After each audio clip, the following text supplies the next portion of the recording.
Wish I had an opponent like that. You know, I understand that recent polls you're doing pretty good, except against her. I'm here representing all living Maryland Republican governors this evening, and that's my unfortunate applause lines. Jennifer, I want whatever you're on, I want some. And can we borrow you for like a year down there? No? Yeah, I know. Jeez. All right.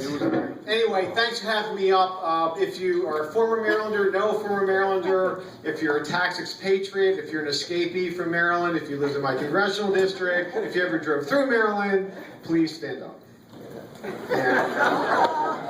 Jeez. All right. Walt, you're reaping the benefit of all this. It's my pleasure to be here. I brought my press secretary, Greg Massoni, with me. Harold Parker, thank you for being the best driver I've ever had. Thank you very much. I'll send you a book. You're alive. Yeah, what are you going to do? Yeah, I barely got alive. But anyway, Matt, where are you, Matt? Matt Maver. Where's Matt Maver? Where's he? He gets me up here, then he doesn't stay for me. Anyway, I will be brief. It's a pleasure to be running around the state today. We're running around tomorrow. It's really a fun time to be a Republican in New Hampshire, and I wish you the best. And Walt, just don't screw it up, all right? That's what I used to tell my cabinet. That's what I'm telling you tonight. And Judy, you remind me of my wife, which is the best compliment I can ever give you. Thank you. And you're going to be great. We'll come up, by the way, after the election, and you can take us to dinner. So how did we end up here? You know, we were all psyched and we're all jacked up. And it wasn't so many years ago that we got blamed for a mortgage crisis. And we had unpopular wars and unpopular Republican president. And that led to the election of Barack Obama.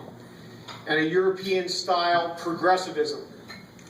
Not a traditional liberalism, but a European-style progressivism that I talk about in my book. And I think some of you have it. I signed a bunch of them for you tonight. I don't want to see any on eBay tomorrow.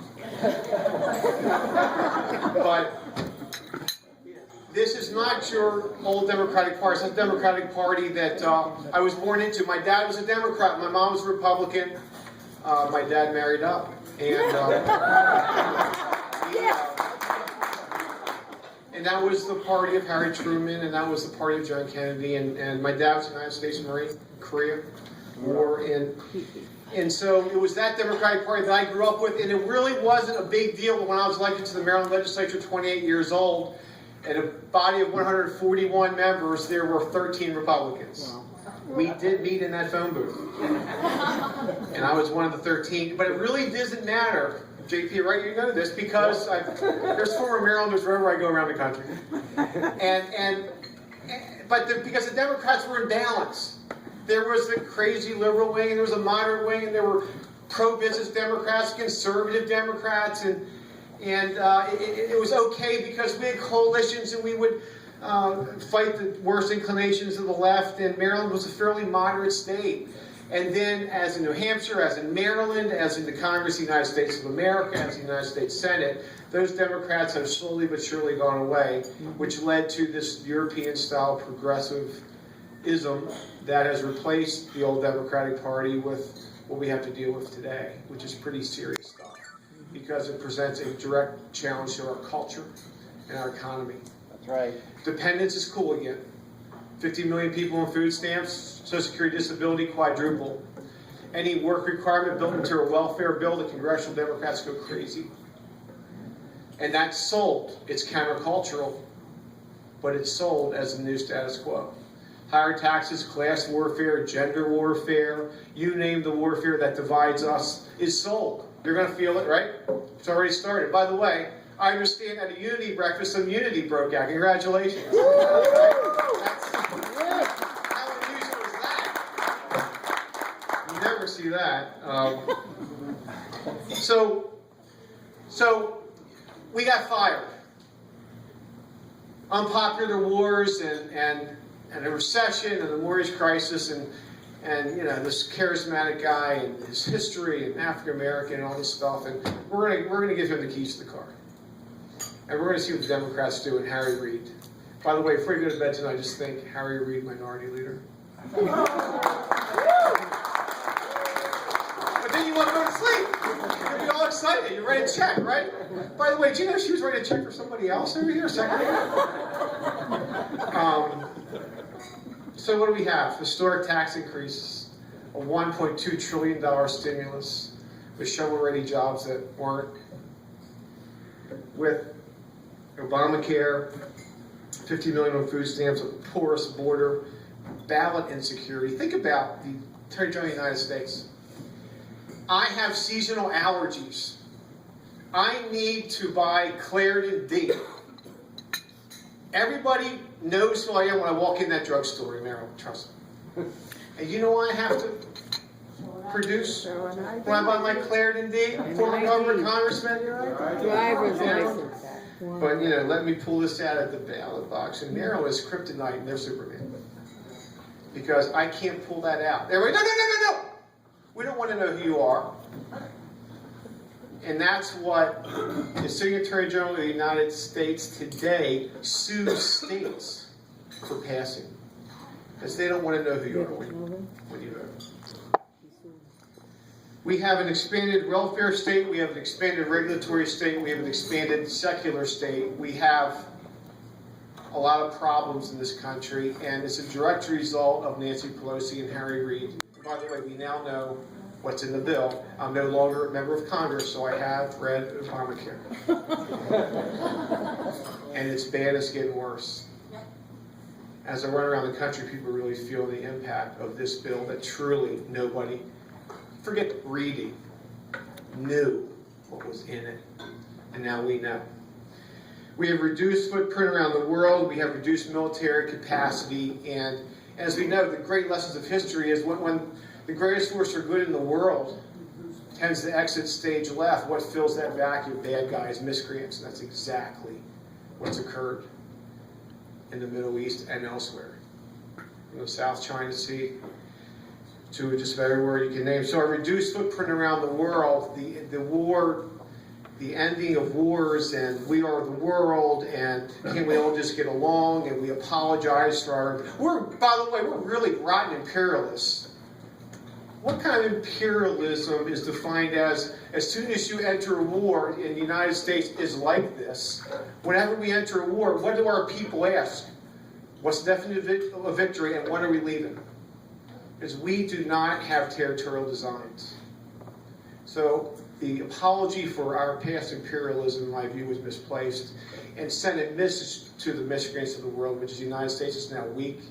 It wishes to be a secondary actor in the world, and that's why we had that speech the other night. So here we are, and we have historically low approval ratings for our president. We have an historically weak recovery.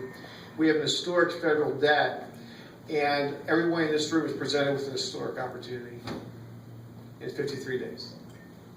Scott Brown, Harry Reid, Mitch McConnell. That really counts. It really counts. And by the way, I'm making a point to the press, and all of you know this. This is not a positive GOP movement. This is not a Republican tide born of Republican ideas. This is a Republican tide born of Democratic failures. Mm-hmm. So come November, it's not just we won, we're in control of the House and the Senate. It's we won, we're in control of the House and the Senate. We're adults, we know how to hold power, and here's our agenda, and we're going to pass it to the Senate and the House, and we're going to send it to the President, and we're going to show people we can govern. We can govern.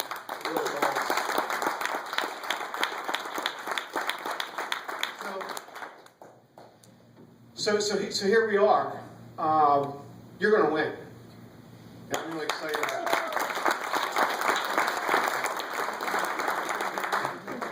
it. And we've been able to really attract quality candidates around the country as I run around. And we've had, as you know, not a great track record in the past. And the demonization of the Tea Party continues. I mean, former governor of Maryland. I live in Annapolis, Maryland. I have been into a lot of places you'd rather not go into politically.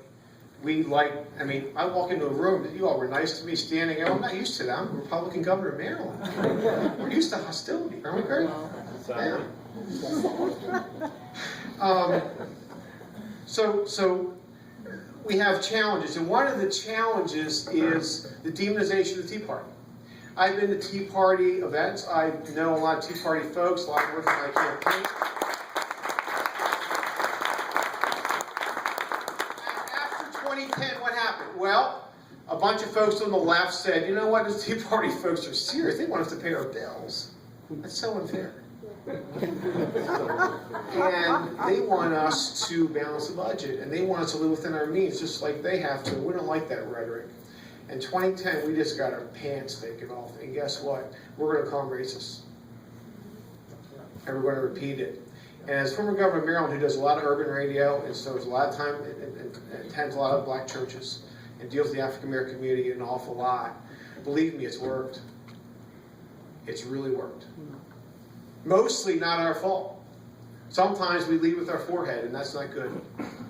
And we pay a bitter price. So the fact of it is, last time I checked the Tea Party charter was just live within our means and read the Constitution. Let's do the things we used to do that actually work. And that's really not radical. It has nothing to do with race or class or ethnicity or gender. It's just common sense. And we need to get back to that and sell it and market it as a majority party in this country. Wow. So that should be out.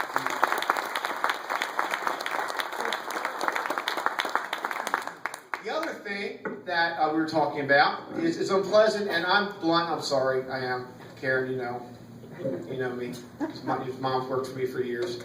Karen Havenstein, escapee from Massachusetts. Stand up. It's like an AA meeting here.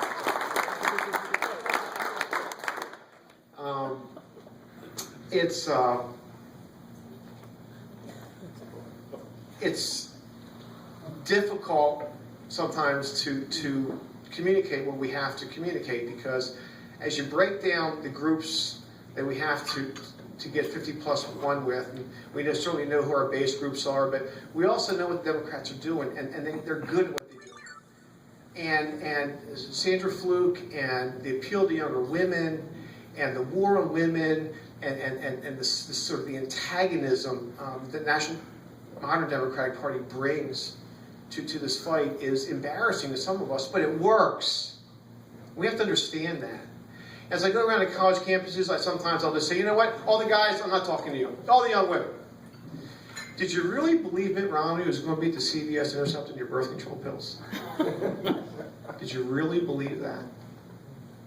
Because that was the message. That really was the message. And it worked. And we might laugh, and might be embarrassed, we might think it's silly, we might think it's small. But last time I checked, Barack Obama won. It works. Class warfare works. They demonized one of the most decent humans I've ever met in my life, Mitt Romney, who gives away most of his wealth to charity. And Mitt Romney, you don't get better. They demonized a successful businessman. Watch it. They demonize success. They demonize wealth. Even if you do great things with that wealth, they demonize things that we really, not just in New Hampshire, but in the United States of America, value. This is an attack on our culture, our cultural values. And to the extent they can separate and divide us, they'll continue to win. And that's your challenge. It's Scott Brown's challenge. It's many other candidates around the country. It's our challenge, not just as a party, by the way, as Republicans, but as Americans. This stuff works until it doesn't. My lieutenant governor is Mike Steele. He was called a token, and Uncle Tom, a race trader. He's a black guy, really successful guy, really successful man. But he was impeached as a function of his race and his party. And the left said nothing. The left said nothing. And that's unacceptable in 2014. That sort of message is unacceptable for our party and for our country. So we got to call them out. I love to call lefties out. It's fun. It's easy. It's there. It's there. But you know what? Sometimes it's uncomfortable. And sometimes they're going to call us out as well. I famously on talk radio, I'm going to conclude with this. I hate to bring these up for Greg because he has nightmares still about some of the things I did. But on a talk radio in Baltimore one day, I said, you know, that multiculturalism is crap and bunk. Good for you. I shouldn't have said crackle to sitting governor. I should have said intellectually dishonest and dangerous for our country because it's oxymoronic. I'm a German, Ehrlich. Okay? My grandparents came here. And you know what? I was German the year in 1996. Look, I got a bulb at home. And I don't look to Germany for anything other than my family history. I'm American. The whole idea behind this country is what? The melting pot. That's what we celebrate. So to the extent we allow, and by the way, the great moral of this story is, when I said that, his life was miserable. Mine wasn't. And you know what they did? They organized protests wherever I went for 2 or 3 weeks. And every time the press would come and give me a microphone and say, are you going to take it back, Governor? Are you going to, did you? I said, no, I'm doubling down. Yes. I'm doubling down. Because we are a multi-racial society. We are a multi-ethnic society. I go to the I married a Polish girl, I go to the Polish festival, I go to the German festival, go to the African, I go to all the festivals. We celebrate. I celebrate my German blood. I don't look to Germany for anything. We're Americans. We celebrate our history. It's not the idea of the country. It's not hard to understand. But when that becomes contrary, and by the way, 2 weeks later, guess what happened? Nothing. Right? Your life returned to normal. Didn't it? Tell them. Somewhat normal. Yeah, okay. They went away. You know why? Because it was just common sense. And everybody in Maryland, even Maryland, said, all right, I got it. Well, we allow them to capture the definitions of common sense terms. I don't. Of our cultural fundamental values, we lose. And we'll lose every time until we stand up and say, no, we're doubling down. So that's my message to you, Governor. Sounds pretty good. No, it's cool. Carry the rest of your life. It's really cool. We'll get you a discount at Starbucks and everything. It's a message to our party. Okay? They play for keeps, and they're good. They're really good. We got to learn to play for keeps. Thank you, and Godspeed.